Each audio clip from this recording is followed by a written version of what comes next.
It's been 5 years since the Northern Territory government committed to reviewing the Residential Tenancies Act, but critics say there's been slow progress in reforming rental laws, which are widely considered the worst in the country.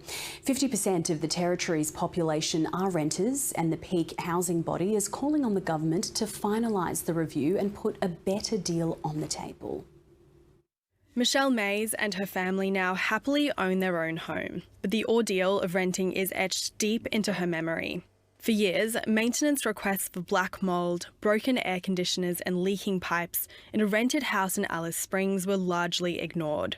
That just made it sometimes very, very difficult to live, in a property that you had paid, a reasonable price for. Fed up, Michelle decided to buy. She was granted a short extension to gather a down payment, but was informed her rent would increase.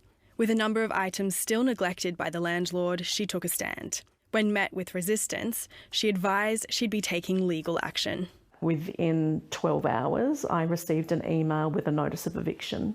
Kieran Gale was evicted earlier this year after falling out with housemates, given 2 weeks to leave, a legal notice period in the NT. Contacting a tenancy advice service, he found he had few protections as a renter. I feel like I needed grounds to be evicted, and I wasn't given any of that. So in the Northern Territory, we have the worst protections for renters in Australia by a long shot. The NT is the only place in the country without an independent bond board.